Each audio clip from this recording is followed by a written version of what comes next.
بسم اللہ الرحمن الرحیم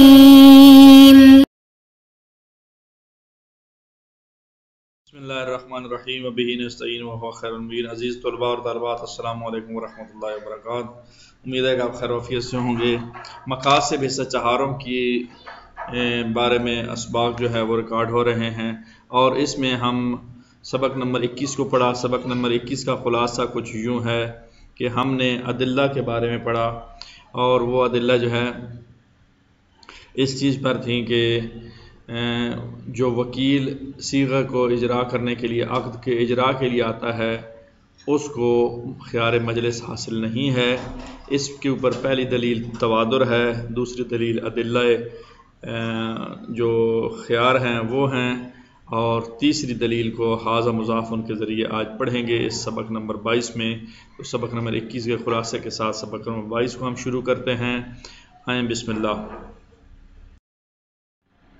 اس پوری عبارت کا میں خلاصہ آپ کی خدمت میں پیش کر دوں، پھر جو ہے، اور یہ ذہن میں رہے کہ دو ادلہ جو پچھلے سبق میں پڑھی تھیں، تبادر اور ادلہ خیار، ان کو ہم ذکر نہیں کرتے تفصیل، باقی جو ہے وہ ادلہ، یہ تیسری دلیل جو ہے وہ بیان کی جا رہی ہے، پھر چوتھی دلیل بیان کی رہے، پھر پانچویں، اور اس کے بعد ایک اور چیز کو بیان کیا گیا ہے۔ سادہ لفظوں میں تیسری دلیل کون سی ہے؟ وہ ہے کہ جو ادلہ خیار حیوان، خیار مجلس ہم پڑھ رہے ہیں، انشاءاللہ آگے خیار حیوان بھی آئے گا۔ خیار حیوان اور خیار مجلس کی ادلہ کے درمیان پیچ اپ اور اکٹھ ہے، لہذا خیار حیوان والی ادلہ یہ کہتی ہیں کہ جو وکیل اجراء صیغہ کے لیے آتا ہے، اس کو کوئی بھی فقیہ خیار حیوان نہیں دیتا۔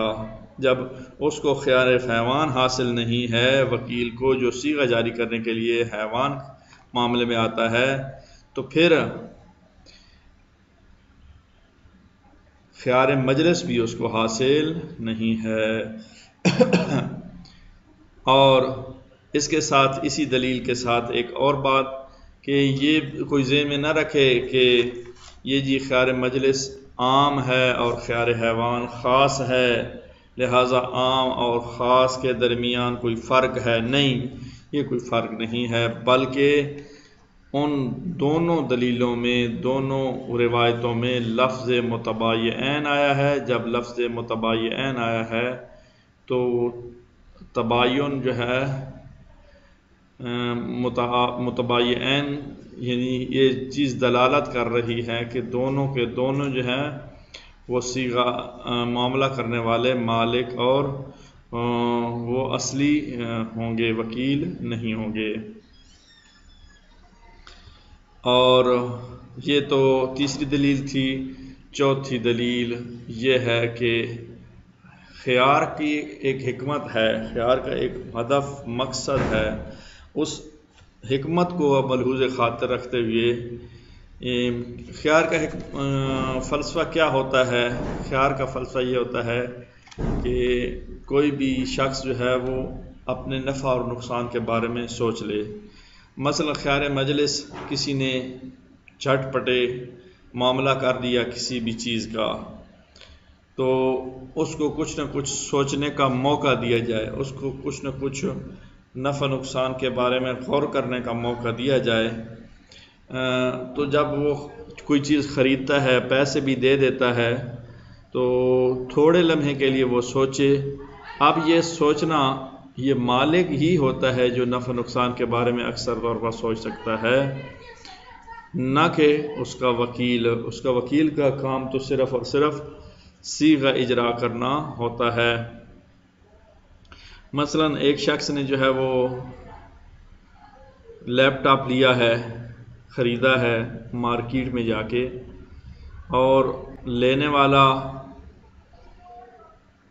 جاوید ہے اور جو وہاں سیلر بیٹھا ہے اس کا نام عبداللہ ہے، عبداللہ نے سیل کیا اور اس جاوید نے لیا ہے، تو جاوید کو کچھ موقع ملنا چاہیے سوچنے کا اسی مجلس میں، تاکہ اپنے نفع نقصان کے بارے میں غور کر لے۔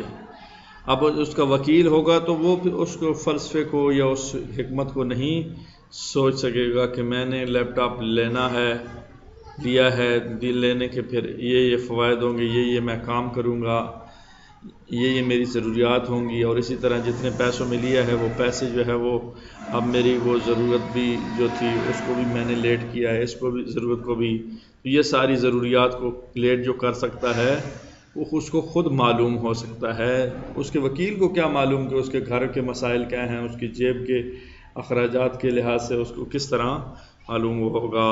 تو اس لیے وکیل نہیں بلکہ مالک حکمت کو جانتا ہے کہ میں اس لیپ ٹاپ کا استعمال کیسے کروں گا، کیا کیا میں پروجیکٹ لوں گا، اس کے اوپر چیزیں بناؤں گا، تیار کروں گا۔ تو یہ چیزیں ہیں۔ یہ چوتھی دلیل کہ حکمت جو ہے وہ ملاحظہ کی جائے خیار کی تو وہ بھی مالک کو اختیار حاصل ہوتا ہے، نہ کہ صیغہ اجرا کرنے والے وکیل کو۔ تو بعد ثبوت للوکیل المذکور، وکیل مذکور یعنی جو صیغہ اجرا کرنے والا وکیل ہے اس کو خیار ثابت ہونا یہ بعید ہے۔ اچھا، یہ ایک جگہ وضاحت کی گئی ہے کہ تو بعد کہا ہے تو تمنع نہیں کہا، اس کی وجہ یہ ہے کہ ہمیں جو سمجھ آتی ہے وہ اس کے صیغہ کے اجرا کرنے والے وکیل کو خیار ثابت نہیں ہے، وہ یہ ہے، اور تمنع ہوتا تو پھر کنفرم ہمیں اس حکمت کو سمجھنے اور اس پر، کیونکہ کچھ ایسے وکیل بھی ہو سکتے ہیں جو کسی کے گھر کے معاملات کو بھی جانتے ہوں، وہ اس کا بیٹا اس کی طرف سے وکیل ہو سکتا ہے، اس کے بھائی اس کی طرف سے وکیل ہو سکتا ہے، اس کی بیگم اس کے طرف سے وکیل، وہ سارے اخراجات کو بھی جانتی ہوتی ہے، پروجیکٹ کو بھی جانتے ہوتے ہیں، اور اس کے فوائد اور نقصانات کو بھی جانتے ہوتے ہیں۔ بہرحال یہ تو بعد کہا ہے، تمنع نہیں کہا گیا۔ اور یہ 4 دلیلیں ہو گئیں۔ 5ویں دلیل مضاف الی دلت سائر خیارات۔ ہاں، یہ تو ایک خیار ہم نے بیان کیا بھی خیار مجلس، اگر دوسرے خیارات جو 6 باقی ہیں، کیونکہ ہم نے شروع میں کہا تھا کہ ان خیارات کی باس میں ہم 7 خیارات کے اوپر ڈسکشن کریں گے، کچھ نے 14 کے بھی ذکر کیا تھا لمحہ میں، لیکن ہم نے کہا یہ 7 کے اوپر ہم ڈسکشن کریں گے، تو 7 خیارات میں سے ایک کی ہم بات کر رہے ہیں خیار مجلس کی۔ باقی خیارات کو اگر دیکھا جائے تو پھر اس میں بھی یہ چیز ملتی ہے کہ کسی کو بھی صیغہ اجرا کرنے والے وکیل کو خیار کوئی حاصل نہیں ہوتا، جب اس کو خیار حاصل نہیں ہوتا تو پھر اس خیار مجلس کو بھی یہ خیار اس کو دینا صحیح نہیں ہے۔ 5 دلیلیں یہاں تک ہوگی مکمل کہ وکیل کی قسمیں ہوتی، وکیل کی قسموں میں سے پہلی قسم جو ہے وہ صیغہ کے اجرا کرنے والے وکیل کو خیار مجلس حاصل نہیں ہے۔ اچھا، ایک لحاظ سے سوال مقدر کہیں، اشکال کہیں، اعتراض کہیں، جو بھی کہیں اس کا جواب، اگر یہ کہا تو ہم نے تو شروع میں عبارت میں پڑھا ہے، تذکرہ کی عبارت میں وہاں لفظ استعمال ہوا ہے اشتر الوکیل او باع تصرف الوکیل بالبیع والشراء، تو کہتے ہیں کہ یہ جو مطلقاً جو استعمال کیا گیا ہے نا تذکرہ کی عبارت میں، یہ ظاہر والظاہر عدم دخولہ فی اطلاق العبارت المتقدمہ، یہ داخل ہی نہیں ہے عبارت جو گزر چکی ہے پچھلی سبق میں، اس میں یہ داخل ہی نہیں۔ کیوں داخل نہیں ہے؟ کیونکہ یہ اجرائی وکیل مراد نہیں ہے، عقد کے اجرا کرنے والا وکیل مراد ہی نہیں ہے، بلکہ اس سے مراد دوسرا وکیل ہو سکتا ہے۔ جی آئیں بسم اللہ ترجمہ کرتے ہیں۔ ھذا مضافن، اس پر اضافہ کرتے، کس پر؟ پہلے یعنی دلیل تبادر تھی، پھر دوسری دلیل جو ہے وہ ادلہ خیار تھیں، ان پر اضافہ کرتے ہوئے تیسری دلیل یہ ہے ملاحظۃ بعض الاخبار، بعض روایات کو ملاحظہ کریں کہ ھذا الخیار مقرون فیہ بینہ و بین الخیار الحیوان، کہ یہ خیار مجلس جو ہے وہ ملا ہوا ہے خیار حیوان کے ساتھ۔ کون سا خیار حیوان؟ الذی لا یرضی الفقیہ بالتزام ثبوتہ للوکیل فی اجراء صیغۃ، کہ ایسا خیار حیوان جس پر کوئی فقیہ راضی نہیں ہے کہ وہ وکیل جو اجرائی صیغہ اجرا کرنے والا وکیل ہو اس کے لیے وہ ثابت کرتے ہوں اس خیار حیوان کو۔ فإن المقام وإن لم يكن من التعارض المطلق والمقید، یہاں مطلق اور مقید کا تعارض نہیں ہے، یعنی کوئی یہ نہ کہے کہ وہ روایات عام ہیں تو یہ خاص ہیں تو ان کا تعارض ہو جائے تو تعارض کے نتیجے میں ہم عام کے اوپر اطلاق کا عام کو اطلاق کی صورت میں قبول کر لیں، نہیں ایسا نہیں ہے، بلکہ یہاں جو ہے وہ چیزیں نہیں ہیں۔ جی کیا بلکہ کیا ہے؟ الا ان سیاق الجمی یشہد باتحاد المراد من اللفظ المتباین، کیونکہ روایات کے شروع میں لفظ متباین آیا ہے تو پھر ایک ہی یہ مراد ہو سکتا ہے تمام میں کہ اس وکیل جو صیغہ اجرائی کرنے والا ہے اس کو خیار حاصل نہیں ہے۔ ما ان ملاحظۃ حکمت الخیار تباعدہ ثبوتہ للوکیل المذکور، یہ چوتھی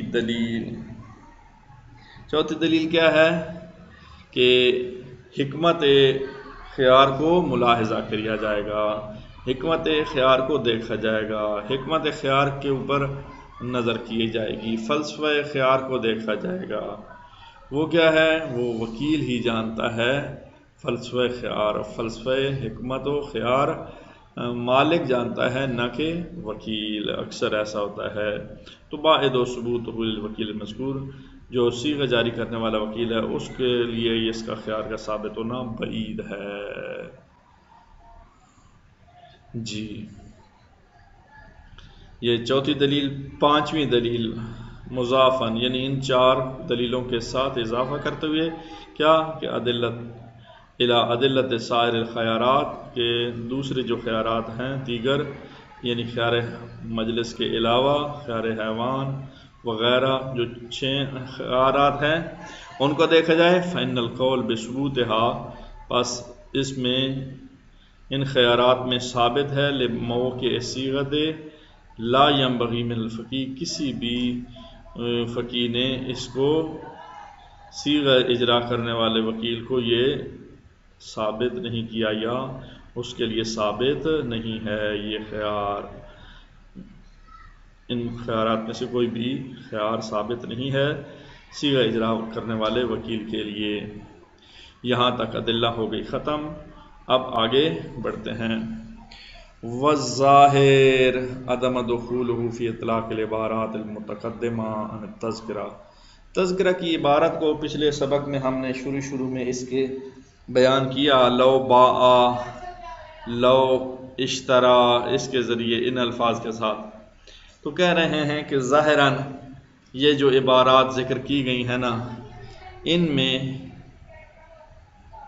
جو وکیل اسے استعمال ہوا ہے وہ وکیل داخل نہیں ہے اطلاق عبارت المتقدمہ میں جو تذکرہ کیا۔ کیوں؟ فإن ظاہر من قولہ اشترى الوکیل او باء تصرف الوکیل بالبیع والشراء، بیع اور شراء میں جو وکیل تصرف کرے، لا مجرد ایقاع صیغہ، وہ وکیل نہیں ہے جو صیغہ کو جاری کرنے والا ہو، بلکہ یہ مطلق وکیل ہو سکتا ہے جو صیغہ کے علاوہ جو کلی وکیل ہے۔ آگے قسمیں پڑھیں گے کہ دوسرے وکیل، کیونکہ یہ ہم ایک قسم پڑھ رہے ہیں، یہ مراد نہیں ہے یوں کہیں اس کا معنی صرف صیغہ جاری کرنے والا، واقع کرنے والا وکیل مراد نہیں ہے۔ وصلی اللہ تعالیٰ علی خیر خلقہ محمد وآلہ طیبین الطاہرین۔ آج کے لیے اتنا ہی کافی، انشاءاللہ باقی اگلے سبق میں۔ خدا حافظ و ناصر۔